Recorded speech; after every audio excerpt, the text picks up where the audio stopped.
Welcome back to Real Music Stories.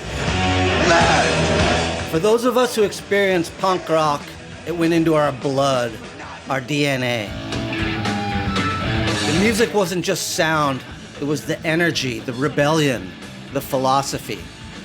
It connected with everything we were going through, the frustration, the need for change.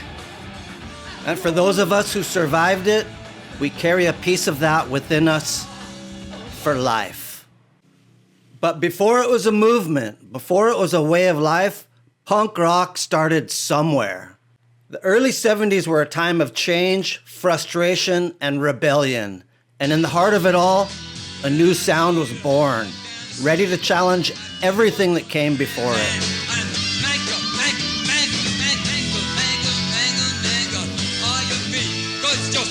Underground was rock and roll that was bubbling up from the feelings of the group itself rather than being manufactured to exist in an audience.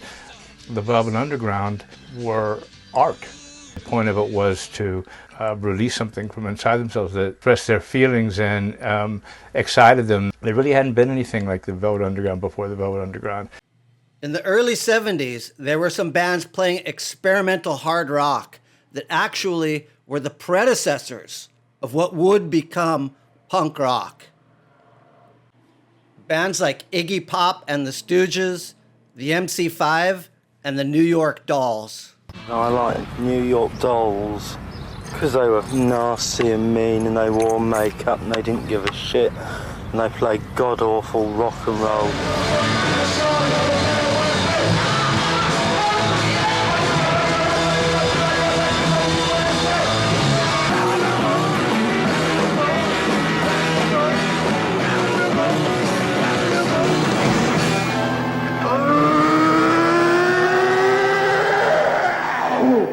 Music is an expressive medium that sometimes it can get out of hand, you know, and suddenly maybe you'll be playing a tune and you really want to express the truth. What became punk rock started in a New York club called CBGBs around 1975. A scene emerged and the venue began to solidify its reputation as the epicenter of punk rock.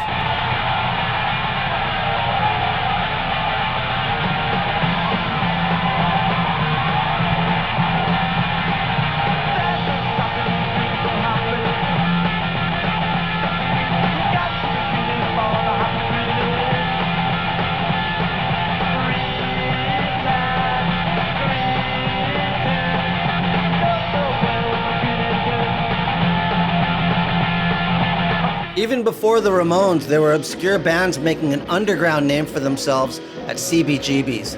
Bands like the Dictators. The Dictators, formed in 1973, were known for their mix of glam and punk and carried humorous and ironic overtones. But they were a major influence on the early punk rock scene.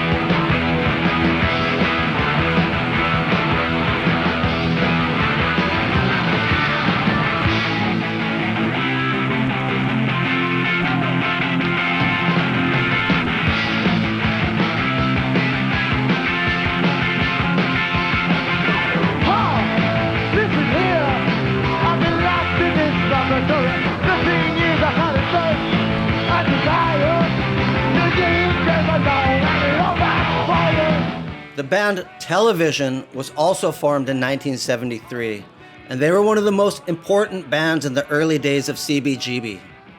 Their complex, poetic lyrics and unconventional guitar playing helped shape the New York punk scene. Why are you so hard on the...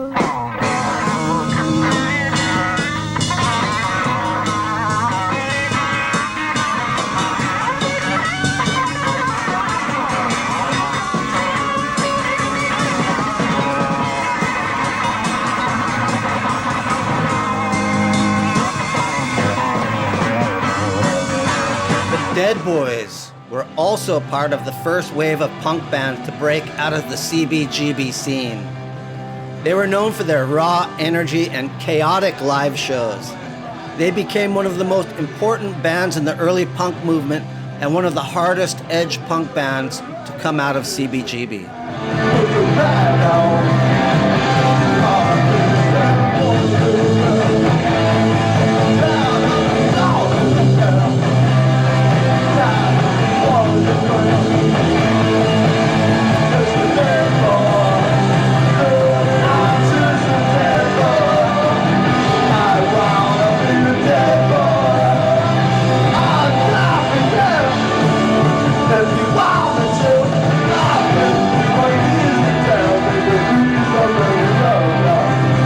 What we're doing on stage is just releasing a lot of energy, frustration, and you know, where is it best to do it, here or out in the streets, you know? So that's how most of the kids get it out, you know? They watch TV and they see the violence there and they get it out of them that way, but it's not full like you can here. Here you can break a bottle or jump around or something like that, or just watch us get it out for you. So really, what we're doing is really healthy. Patti Smith was an integral part of the early punk scene at CBGB. Her poetic, artistic, punk energy earned her a place as one of punk's most iconic early figures.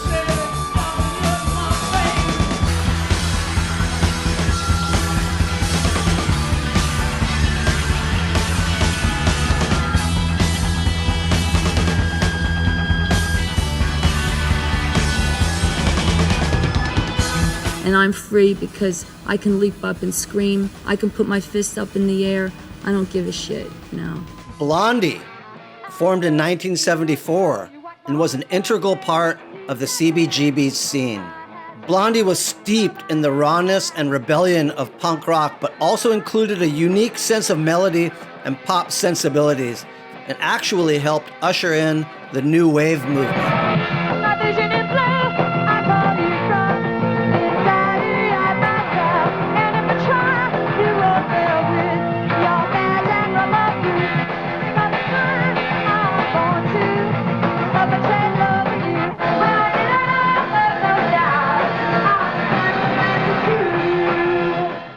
Simpler music, you know, less, I don't know, there's sort of like cliche tricks that bands have used, you know, to stimulate responses from audiences, you know, like hyped up guitar solos or drum solos. Explosions. You know, yeah. and I see a lot less of that now.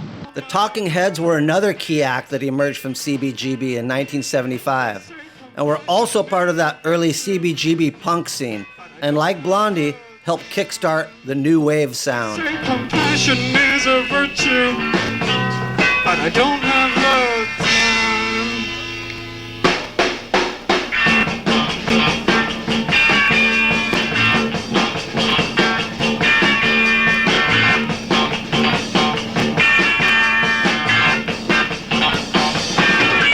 There's a few areas in music where things are happening now, where anything can happen, and that's one of the areas.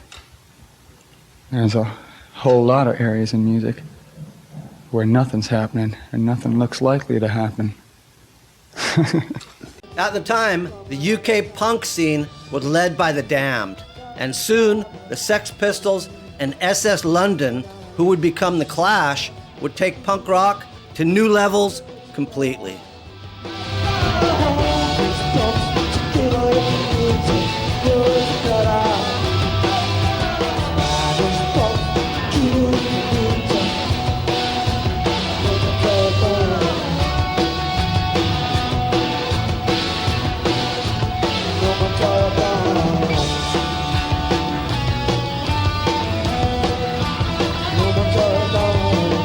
The only thing they got in common with each other, this is America, which I'm talking about, and perhaps Canada as well, is they all listen to like mostly shit music. Music is not the point. See, what matters is how much spirit you put into it, how much intelligence you put into it. Does it have any meaning? You know, will it communicate to other people? When you really communicate to other people, that's when they say that you're the greatest rock and roll band in the world. Because all we're doing really is trying to communicate something.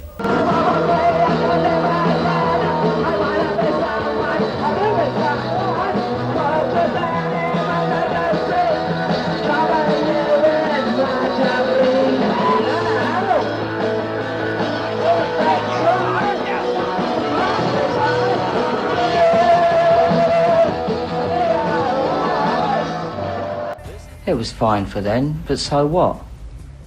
Times move on. You cannot live in the past. Only a fool looks back to last year or the year before. We weren't the nice boys they thought we were. We aren't nice boys. We were fucking nasty little bastards. And we still are.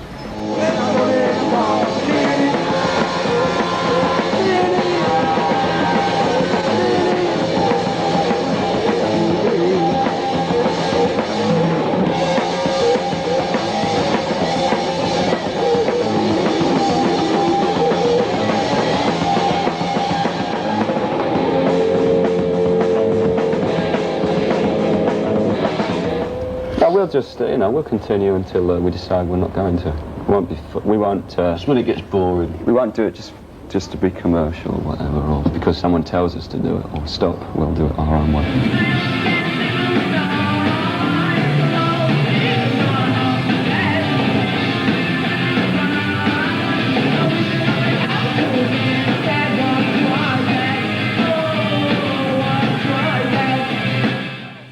We've always been serious in what we do, but as far as being musicians, I mean that's just something which is on our passports. It's not our day-to-day living. Slightly pretentious because everybody's a potential musician. Yeah. I've heard people make noises that are like, and they've not had an instrument.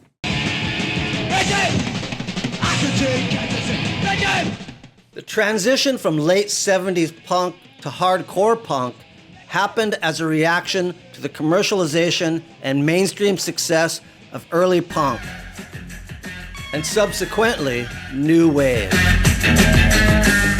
Hardcore punk emerged as a more aggressive, raw, and rebellious form of punk rock, driven by this disillusionment, a do-it-yourself ethos, and a desire for a more intense approach of rebellion. There was a sense of anger and frustration with economic hardship, political apathy, and social unrest. In 1980, Ronald Reagan was elected president, and many felt the future was bleak. Hardcore punk embraced this feeling of disillusionment, with lyrics focusing on themes of alienation, anger, and social decay. Black Flag, led by Greg Ginn, played a huge role in this movement. They not only embraced a fast, aggressive style, but helped create their own record label, SST, which became a central hub for the hardcore punk scene.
loves about all the loves around, drinking with the boys. He loves around and makes some noise. Doesn't want to be a doctor or a lawyer that I read. 20 years old and he quit his job. Unemployment buys his beer. His brothers and sisters have tasted sweet success. Nelson has rise on that. Monster, he's not afraid to admit. Mom is the old monster, when coming out back. Hardcore punk exploded throughout the underground of LA, Washington, D.C., Chicago, and New York City. Then went global, influencing punk scenes in Europe and beyond. Hardcore punk splintered and began to incorporate metal, or became more polished, and for most, real punk rock was dead.